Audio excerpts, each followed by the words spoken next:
ရှုဖေကိုလို့တော်ရှုကမင်းကလေးယူလာပေးတဲ့ညစ်ပတ်တဲ့ရည်နဲ့မျက်နှာတက်လိုက်ရုံတင်မှာဒါပေမဲ့နောက်တစ်စက္ကန့်မှာမူလကအမာရွတ်တွေနဲ့ရုပ်ဆိုးလာတဲ့မျက်နှာဟာတခဏချင်းမှတင်အသားရည်ဖြူဝင်းလှပသွားလိမ့်မယ်လို့မထင်မှတ်ထားခဲ့ဘူးဒါပေမဲ့သူမမသိတာကဒါတွေအားလုံးဟာသူမကိုယ်တိုင်ကောင်းမှုကုသိုလ်တွေပြုခဲ့လို့ရရှိလာတဲ့ကံကောင်းခြင်းတွေပဲဖြစ်ပါတယ်အမျိုးသမီးဟာစိတ်လှုပ်ရှားစွာနဲ့မင်းကလေးကိုပွေ့ဖက်လိုက်ပြီးသူမဟာကောင်းကင်ဘုံကပေးသနာတဲ့ယန္တနာလေးပဲလို့တောက်လျှောက်ချီးကျူးနေခဲ့ပါတယ်ရုပ်ရည်ပြန်လည်လှပလာတဲ့သူမဟာနောက်ဆုံးတော့နန်းတော်တကားဝကနေအပြင်ကိုထွက်ရဲသွားခဲ့ပါပြီကိုရောက်မြောက်မင်းသမီးလေးနဲ့အတူဥယျာဉ်ထဲမှာပန်းလုံးကန်ပြီးစော့ကစားပေးနေခဲ့ပါတယ်ဒါပေမဲ့ပျော်ရွှင်စရာနေ့ရက်တွေဟာအမြဲတမ်းတိုးတောင်းတက်တယ်ဆိုတာဘယ်သူသိမှလည်းတိတ်မကြခင်မှာပဲပြဿနာကရှာဖွေလို့ရောက်လာခဲ့ပါတယ်မင်းကလေးဟာအရှိန်မထိန်နိုင်ပဲပန်းလုံးကိုကန်လိုက်တာလွင့်ထွက်သွားခဲ့ပါတယ်ရလက်အနေနဲ့ကတော့ကန်ဆိုးကျင်တော့ပန်းလုံးဟာဧကရစ်မင်းမြတ်နဲ့ရှောင်းကွေဖေကိုလို့တော်ရှောင်းရိုးဖွဲ့ရဲ့ရှေ့တဲ့ကိုကျသွားခဲ့ပါတယ်တတိယမင်းသားကပန်းလုံးကိုကောက်ယူပြီးချက်ချင်းပဲအပိုင်သိန်းချင်စိတ်ပေါက်သွားခဲ့ပါတယ်ရှောင်းကွေဖေကပိုလို့တော်မျက်စိမိတ်လိမ်ညာပြောဆိုပါသေးတယ်ဒါဟာသူမကိုယ်တိုင်တတိယမင်းသားအတွက်လက်နဲ့ချုပ်လုပ်ပေးထားတာလို့အတင်းပြောနေပါတယ်မင်းကလေးကချက်ချင်းပဲရှေ့တိုးပြီးအကျိုးအကြောင်းရှင်းပြပါတယ်ဒီပန်းလုံးဟာရှုဖေမေတော်ကိုယ်တိုင်လက်နဲ့လုပ်ထားတာလို့ပြောပါတယ်အပေါ်မှာလည်းတခုတည်းသောတိရွက်ပုံစံပန်းထိုးအမှတ်အသားရှိတယ်လို့ဆိုပါတယ်ဒါပေမဲ့ရှောင်းကွေဖေကလောင်ပြုံးပြုံးပြီးလူအများရှိမှမင်းကလေးကိုစော်ကားနှိမ်ချလိုက်ပါတယ်ရှုဖေညီမလေးကရုပ်ပြက်စင်ပြက်ဖြစ်နေလို့နှစ်ပေါင်းများစွာအပြင်မထွက်ပဲလူတော်မပြရဲဘူးဆိုတာဘယ်သူမသိပဲရှိမလဲအဲ့ဒါကိုမင်းနဲ့အတူပန်းလုံးကန်စောဖို့ဘယ်လိုလုပ်ထွက်လာမှာလဲဒီအချိန်မှာတတိယမင်းသားကလည်းဝင်ရောက်ထောက်ခံပြီးသူမရဲ့မေတော်ဟာမျက်နှာဖုံးဆုပ်ပြီးလူချောက်ရတဲ့ရုပ်ဆိုးမကြီးလို့ဆဲဆိုပါတော့တယ်မိမိအခြေရဆုံးမေတော်ကိုအစော်ကားခံရတာကြားလိုက်ရတဲ့အခါ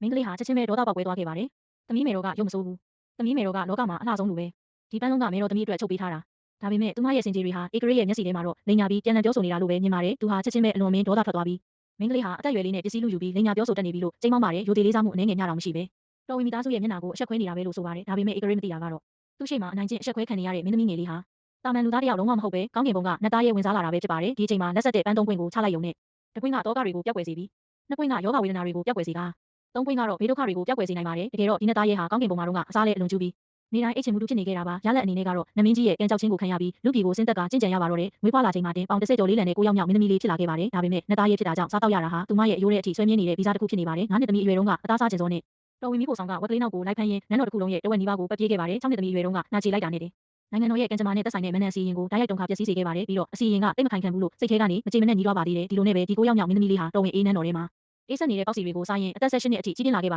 ယ်ခဲရခဲစစ်နဲ့အရွယ်ရောက်ချင်းအခမ်းအနားကိုရောက်ရှိလာတဲ့အခါသူမဟာမွေးမိခင်ဖြစ်တဲ့ရှောင်းခွေဖေးရဲ့အနားကိုပြန်သွားနိုင်မယ်လို့ထင်ခဲ့ပါတယ်အဲ့ဒီအချိန်ကစလို့နှစ်တိုင်းဝေါ်ဝလင်နေစားရတော့မယ်လို့မျှော်လင့်ခဲ့တာပါဒါပေမဲ့အရွယ်ရောက်ချင်းအခမ်းအနားမှာနန်းဆောင်တီးတီးကကိုလို့တော်တွေအားလုံးဟာအစားကြီးတဲ့သူမကိုရှောင်ဖယ်နေကြတာဘယ်သူသိမှလဲမွေးမိခင်ဖြစ်တဲ့ရှောင်းခွေဖေးကကိုလို့တောင်လူအများရှိပါတယ်နှာခေါင်းရှုံဆက်ဆုပ်ရင်ရှာစွာနဲ့ရုပ်ရည်ရောပညာပါပြည့်စုံတဲ့တတိယမင်းသားကိုပဲရွေးချယ်ခဲ့ပါတယ်သူမကိုတော့အမိုက်တစ်ခုလိုပဲလွယ်လွယ်ကူကူစွန့်ပစ်လိုက်ပါတော့တယ်ကိုရောက်မြောက်မင်းသမီးလေးဟာမင်းသားတွေရဲ့အဆောင်ကိုပြန်လည်ပို့ဆောင်ခံရတော့မယ့်အချိန်မှာပဲညီသူမျှထင်မှတ်မထားတဲ့လူတစ်ယောက်ကရှေ့ကိုထွက်လာခဲ့ပါတယ်အရှင်မင်းကြီးအကျုံးလို့ကိုရောက်မြောက်မင်းသမီးလေးကိုမွေးစားပေးရစ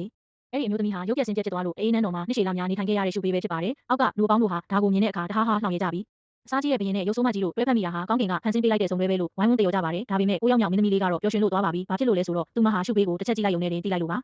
ါအဲ့ဒီဟောင်းနှက်ပျက်စီးနေတဲ့ကျုံးချွေနန်းတော်ဟာသူမအတွက်တော့စိတ်ကြိုက်စားလို့ရတဲ့ဘူပေးစားတောက်ဆိုင်ကြီးလိုပါပဲနောက်ပေးချန်ထဲမှာဟင်းသီးဟင်းရွက်တွေစိုက်ပျိုးထားပြီးကြက်ဘဲတွေကိုလည်းဝင်းမြူထားပါသေးတယ်သူမဟာချက်ချင်းပဲရင်ဘက်ကိုပုတ်ပြီးသူမပေါ်တူလေးတော့ကောင်းမွန်စွာဆက်ဆံပေးတဲ့မေတော်ကိုဂတိပေးလိုက်ပါတယ်နောက်ဒီအိမ်ကိုမင်းသမီးကြီးကတာဝန်ယူဆောက်ရှောက်ပေးမယ်လို့ဆိုပါတယ်အမှန်ပါပဲနတ်သားရဲ့ဂတိစကားဟာဘယ်တော့မှလေထဲကစကားမဟုတ်ခဲ့ပါဘူးသူမပြောင်းရွှေ့နေထိုင်တဲ့ပထမဆုံးနေ့မှာတင်နတ်စွမ်းအားလေးနည်းနည်းလောက်ယိုစိတ်ထွက်သွားခဲ့တာရလက်အနေနဲ့ဒုတိယနေ့မှာမူလကချုံနေပိတ်ပေါင်းတွေထူထပ်နေတဲ့ကျုံးချွေနန်းတော်ဟာပညာရဲ့အတွင်းမှာတင်ပန်းပေါင်းစုံဖူးပွင့်ဝေစားသွားပြီးလူတိုင်းကိုအံ့အားသင့်မြင့်တက်သွားစေခဲ့ပါတယ်ဒါပေမဲ့ဒါဟာစတင်ခြင်းညာတာရှိပါသေးတယ်မင်းသမီးလေးဟာမကြခင်မှာပဲရှုပေးရဲ့မျက်နှာပေါ်ကအစွန်းထင်းတွေဟာငွေရပါမဟုတ်ဘူးဆိုတာကိုရိပ်မိသွားပါတယ်ဒါဟာတစုံတစ်ယောက်ကတမင်သက်သက်စိတ်ခတ်ပြီးဒုက္ခပေးထားတာပဲဖြစ်ပါတယ်ဒါကြောင့်သူမဟာတိတ်တဆိတ်နှစေးပင်တွေကိုတွားရောက်ကူးယူပြီးမိမိရဲ့နတ်သားရဲ့သွေးနှစ်တစ်စက်ကိုထည့်သွင်းကဆေးရည်တစ်ခွက်ချက်လုပ်လိုက်ပါတယ်ရှုပေးကဒီဆေးရည်နဲ့မျက်နှာပေါ်ကညစ်ကြေးတွေကိုဆေးကြောတန့်စင်လိုက်တဲ့အခါအံ့ခွဲဖြစ်ရတဲ့တစ်ခုဖြစ်သွားခဲ့ပါတယ်မူလကရုပ်ဆိုးလာတဲ့အစွန်းထင်းတွေပြည့်နေနေတဲ့သူမရဲ့မျက်နှာဟာတခဏချင်းမှတင်ကြောက်စိမ့်လိုချုံးမွေဝင်ပါသွားပြီးတိုင်းပြည်လုံးမြင့်တက်လောက်တဲ့အလှတရားအဖြစ်ပြောင်းလဲသွားခဲ့ပါတယ်အခြားတစ်ဖက်မှာတော့နန်းတော်တွေကလူတွေဟာဘာမှမသိသေးပဲကိုရောက်မြောက်မင်းသမီးလေးကိုကျုံးချွေနန်းတော်စီအတင်းပြန်ဖန်ခေါ်ပြီးအချင်းချကနောက်တစ်ခိုင်းဖို့လုပ်နေကြပါတယ်ချန်ရန်ဆောင်ရှိသူတွေကသူမကိုအတင်းအဓမ္မဆွဲခေါ်ဖို့လက်ရွယ်လိုက်တဲ့အချိန်မှာပဲကြီးလင်းပြတ်သားပြီးတက်စင်တဲ့အတန်တန်ဟာအဝေးကနေဖြင်းချင်းစွာထွက်ပေါ်လာခဲ့ပါတယ်လူများကအတန်လာရာစီလှည့်ကြည့်လိုက်တဲ့အခါချက်ချင်းပဲအသက်ရှူမှမတက်အံ့အားသင့်သွားကြပါတယ်အလွန်မင်းလှပချုံမောပြီးတိုင်းပြည်လုံးနှုတ်ခတ်စေလောက်တဲ့မျိုးသမီးတဦးဟာဖြင်းချင်းစွာရှောင်းလန်းလာတာကိုမြင်တွေ့လိုက်ရလို့ပါသူမရဲ့ညုံဝန်းတွေထဲမှာတော့ညင်းဆန်လို့မရတဲ့အရှိန်အဝါနဲ့တန်ခိုးအာနာတွေပြည့်